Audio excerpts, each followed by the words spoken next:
আলাইকুম রহমতুল্লাহি ওয়া বারাকাতুহু।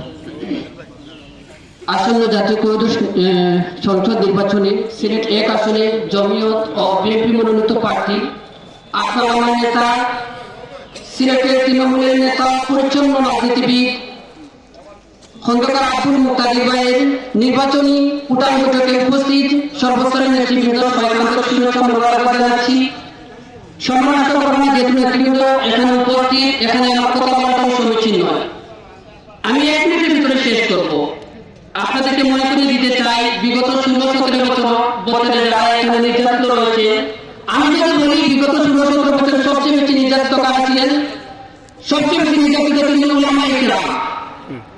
বিগত রমজানের পূর্বে রমজান যদি আপনারা দেখেন, রমজানে উলামায়ে কেরামরা ইফতার করেছেন, কিন্তু সেহরি করতে হয়েছে জেলের মধ্যে। আপনারা ইতিহাস দেখিয়ে দেখেন, উলামায়ে কেরাম সেহরি করেছেন, কিন্তু ইফতার করার সময়টুকু দেওয়া হয়নি। এই সরকার উলামায়ে কেরামকে দিনে রাতে নির্বিচারে ওকা করে জেলের মধ্যে নিয়ে ইস্তিমুল্লাহ চালিয়েছিল। ইস্তিমুল্লাহ আপনাদেরকে আমি বলতে চাই, বিগত যে 17 বছর যেভাবে দেশের শাসন ব্যবস্থা ছিল সেভাবে কি আমরা ফিরে যেতে চাই? তাহলে আমরা সুস্থ একটি বাংলাদেশ উপহার পেতে চাই। সেই সুস্থ বাংলাদেশ উপহার পেতে হলে খন্দকার আব্দুল মুক্তাদিরের মতো ব্যক্তির কোনো জমি নেই। খন্দকার আব্দুল মুক্তাদিরের মতো ব্যক্তির চারদিকে বার্তা টানা, ডানের দিকে প্রত্যেকের দিকে বার্তা টানা। এই চারদিকে আমরা যদি বাহাল তাহলে উঠতে পারবেন, এই সিলেটের উন্নয়ন করে শুরু হবে। আমরা জমিয়ত উলামায়ে ইসলাম বাংলাদেশ এবং সিলেটের তৃণমূলের বিএনপি, তৃণমূলের জমিয়তি আমরা কি অঙ্গীকার করতে পারবো যে ইনশাআল্লাহ আগামী নির্বাচনে সিলেট 1-এ বিপুল ভোটে খন্দকার আব্দুল মুক্তাদির ভাইকে বিজয়ী করে আনতে পারবো তো ইনশাআল্লাহ? তার সামান্য একটু স্লোগান আপনারা করতে চান, মার্কা আছে, মার্কাটা কি? জমিয়তে, উলামায়ে কেরামে,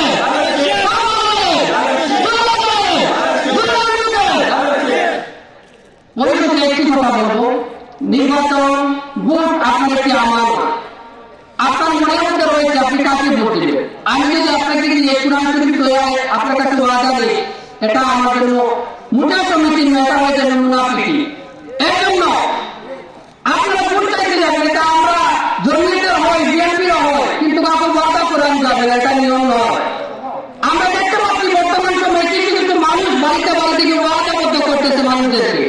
আমরা হুঁশিয়ার করে দিতে চাই, ভোট হলো আমানত, এটা যে যাকে খুশি তাকেই দিতে পারবে।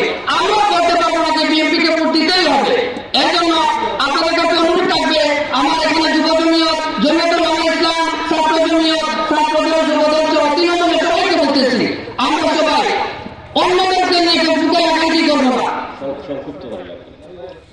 ফেসবুকে লেখালেখি আমরা করবো না, এগুলা তাদের নাম যদি আমরা কথা বলি তাদের প্রচারটা একটু বেশি হবে। এর জন্য আমরা শান্তশিষ্টভাবে আমরা আমাদের মুখের ভাষাকে ব্যবহার করবো ইনশাআল্লাহ। আর ইনশাআল্লাহ আগামী 12 তারিখে ঠিক এই মুহূর্তে মুক্তাদির ভাইকে দেওয়া জয়ের মালা দিয়ে আমরা আনন্দ মিছিল করবো ইনশাআল্লাহ। সবাই